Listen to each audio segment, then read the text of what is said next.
Shalom and welcome to another in our series of podcasts from Temple Beth Am, a dynamic center for conservative Judaism in Los Angeles. This is a recording of a Shabbat teaching by Rabbi Rebecca Schatz. I'm sure that many of you either came out of Pesach or saw the video of Hirsch Goldberg Poland a few days ago, I guess. I'm not exactly sure when it came out because I saw it after Chag. But it immediately struck me that here we are counting the Omer, and here we are also counting the number of days that we have been in this experience that we have been in since October 7th, and more specifically connected to the hostage situation. And I don't know how any of you came to be connected to the counting. I'm sure for many of us it was a different moment or a different person or maybe a specific hostage. But I know for me that the counting became very real when I met Rachel, Hirsch's mother, in person when I was in Israel in November. And she is still wearing, but was wearing at the time, a piece of masking tape with the number of how many days it's been since, in her words, her child was stolen from her. And to me, that was a striking resemblance to the way in which we count the Omer every year. Some people have counters in their homes. Some people have an app on their phone. Some people are just very good at remembering what day it is. But many of us have ways of recognizing what day we are on at specific moments in Judaism, not just the Omer, though that one is kind of the most collective experience of counting. Before I pass out these sheets, I'm curious to hear, when you think of counting in Judaism, what do you think of? What are some examples of counting that we do? Weeks? Is that what you said? Months, okay. Months of what? Great. So when there's a new month, we have a blessing that we say, we have a specific service that we do the day of or the 2 days of. Great. So we're counting the new month, the calendar. Great. Counting towards a minyan, right? How many people are around for us to be able to daven specific services? Great. Some of us go outside to see how many stars there are to be able to end Shabbat or to end a Chag. Great. The census, we're going to get to that in just a second. Great. Yeah. Oh, Dayenu. Great. Thank you. Great. Dayenu. And as you were saying that, one I hadn't thought of is actually the plagues, right? Or the cups of wine, or there's lots of numbers in the Seder. So thank you for explaining that, Ed. Any other numbers people can think of? Yeah. Great. Fabulous. Right. We're always counting towards Shabbat. And like if you read a ketubah or any kind of legal document, it says the number of days Shabbat, right? Which is just like of the week, right? Getting us to Shabbat. Great. So some of us, and we're going to get to a text about that as well, some of us, whether right now or in general, are very familiar with counting days of Shiva, counting Shloshim, counting what it means to get to a yard site, right? All of those are days of counting. Okay.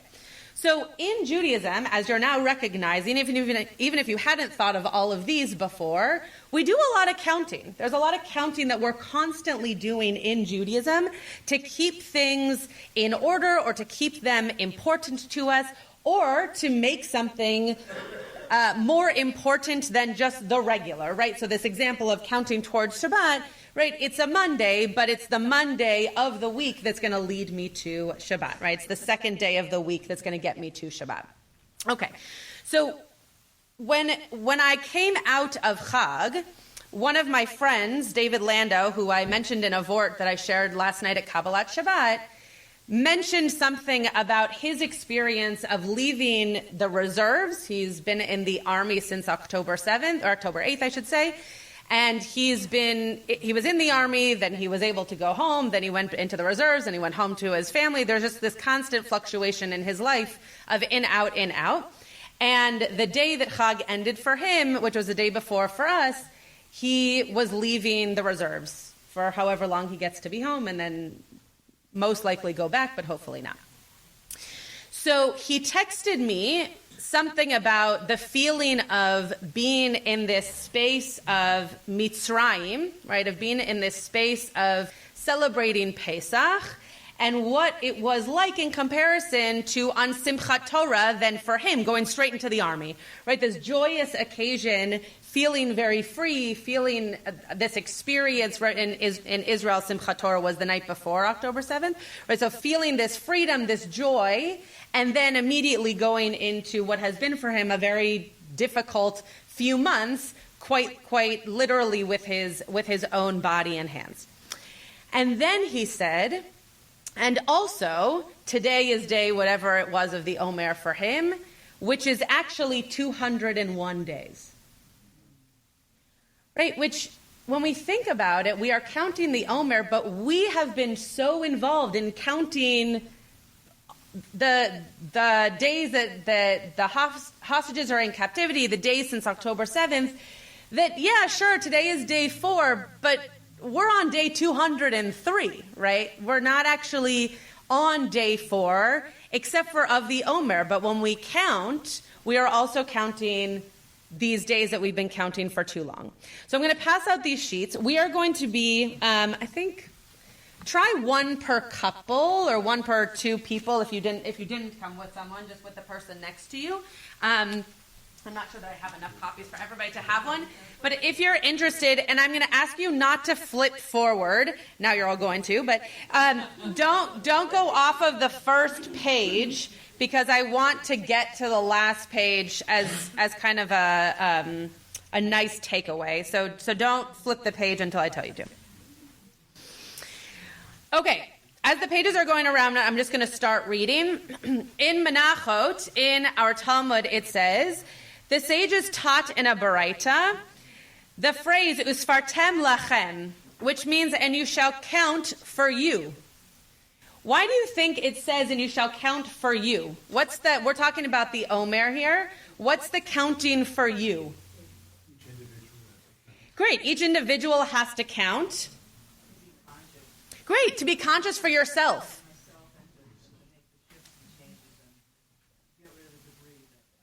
Exactly. To be able to understand what's going on in my own person while I'm counting. Right? In this particular case, they're talking about the Omer, but given the preamble that I gave you, you also have in mind what it means for us to count those days for ourselves, right, today as day 203 or 204, depending on if you're doing it based on sunset or not.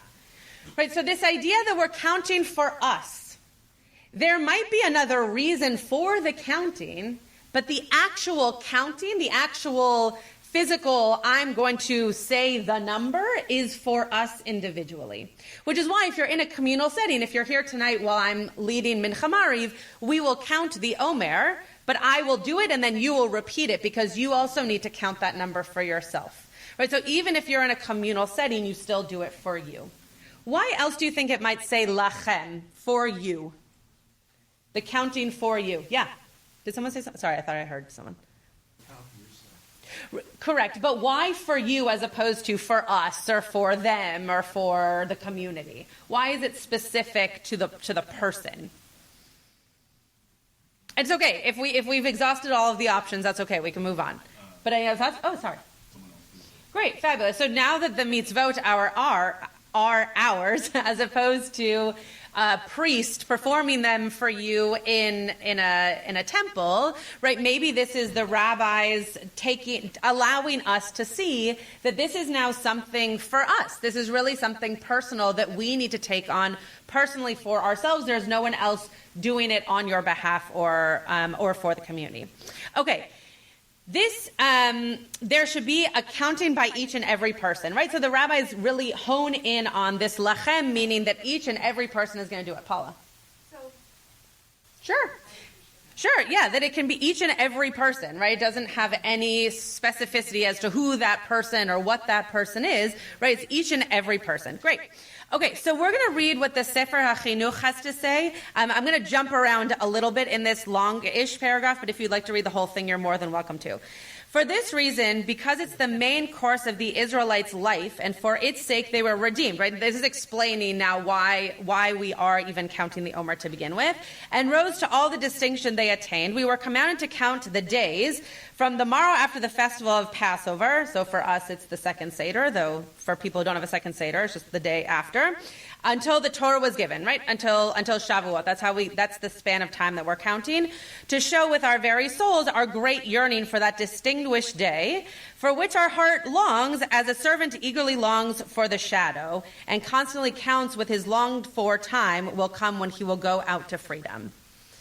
So what's the Omer for? According to the Sefer HaChinuch, what is the Omer doing here for us? What is it bridging for us? Great. So it's taking us from a moment of remembering the Exodus, right, which took us out of slavery, took us out of a moment in our time that was the hardest for us, and longing for the thing that's going to allow us to feel like a free people, that is going to give us mitzvot and ritual and religion and community, and that's what it's going to take us to. So we're counting from the moment of Pesach, of remembering this story so vividly, then all the way to Shavuot, we're going to receive the Torah. Nico, did you have your hand up? Interesting. So the way in which we need to keep in mind that which actually allows us to get to receive that Torah, right? The work that we still have to do in this, Nico's calling it free time, and I'm just wondering, yeah, great.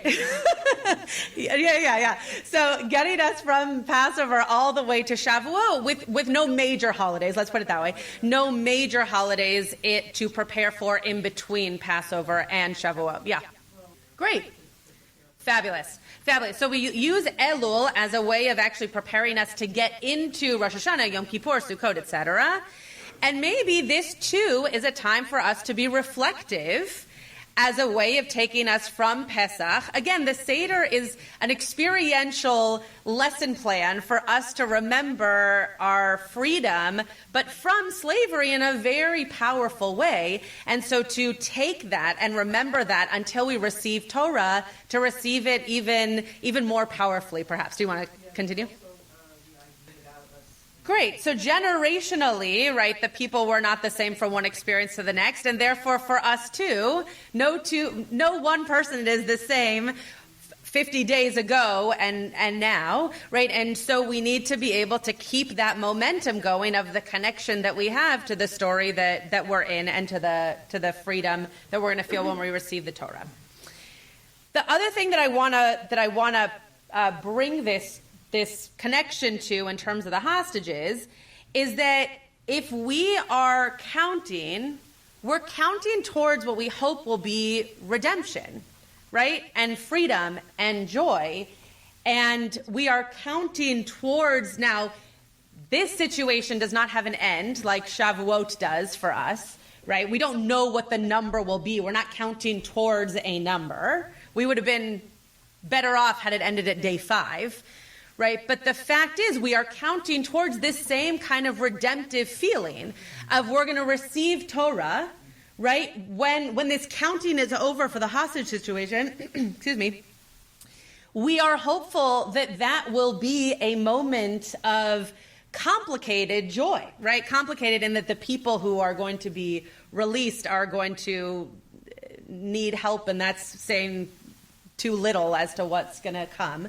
But the fact that there will be freedom and that there will be a moment of redemption, just like we feel when we receive Torah, we too are bridging this gap between a moment of feeling desperate and down and enslaved in some ways to a moment that we don't yet know when it is going to come, though hopefully soon, of freedom and redemption. The source on the bottom here, I think, for me was the main connection between these two ideas here, and that I'll read it and then I'll see if anybody else can see the real kind of almost eerie connection. There are those who explain that the reason for the counting of the Omer is that the days of the Omer are the days of harvesting, and the people are busy working in the fields and they're not in their homes. They could therefore not be reached by the messengers of the courts to be informed when the new month begins, and God therefore commanded us to count all the days. Right, now you can read this two ways. You could read this as, if you're reading it from my perspective of I'm trying to connect this to the counting of the days that the hostages have been in Gaza, that they are unable to potentially know what day it is or how many days have passed or when it's morning, when it's evening. Counting is difficult, right? From the hostages who have been released, we've heard that it was hard to know how much time had elapsed because there wasn't always a clock or daytime to be able to tell what was up and what was down. And also, I think this is a reminder for us.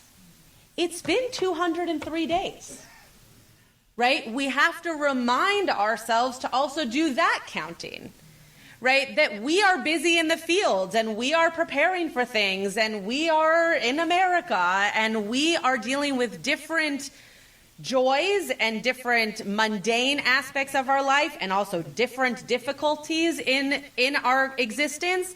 And yeah, sure, there are moments that bring it back up for us, that remind us of what's going on.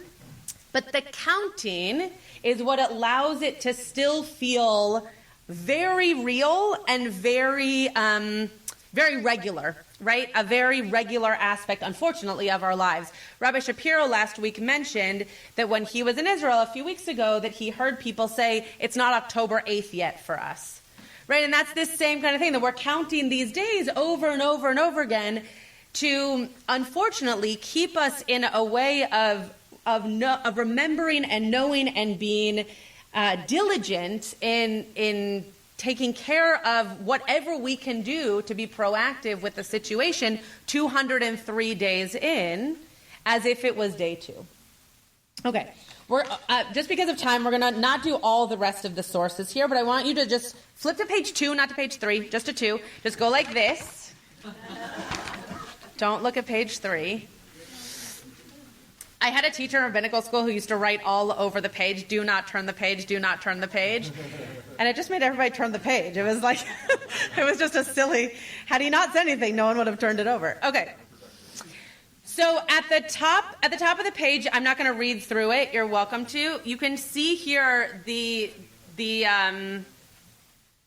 introduction, let's say, that we say every single night before Sfirat HaOmer. And the reason I'm giving this to you, just a little sneak preview as to what's on page 3, but you're not going to look yet, is that this is going to come into play again, but in a way that we can still say this, but on the 203rd day. Someone said kitisa before. Someone said about the census. Was that you, Lori? So Rashi says when you take a census, right? This is the commentary on this piece of Torah from kitisa. The sense is when you wish to obtain the sum total of their number, meaning the number of people, to know how many there are, know how many people are in your midst. Don't take their census by their polls, meaning don't. Well, I'll keep reading. But each of them shall give a half a shekel, and you shall count these to ascertain their number. Why not their polls? Meaning, kind of like what we do as a census, right? Like we fill out different boxes. Why not their information? Why is there something active that the people have to do for you to count them? Yeah, Nico. Great.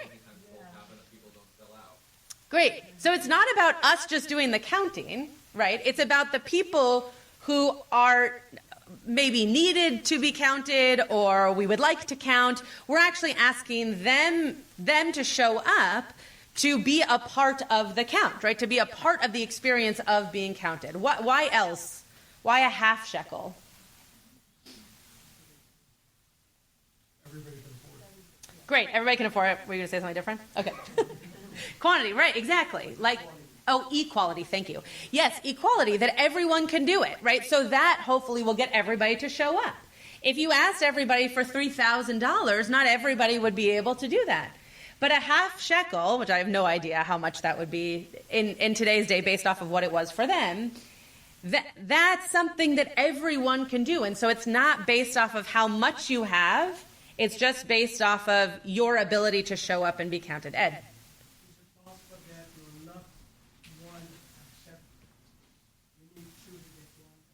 Yeah, so that's a beautiful way of thinking about why a half as well.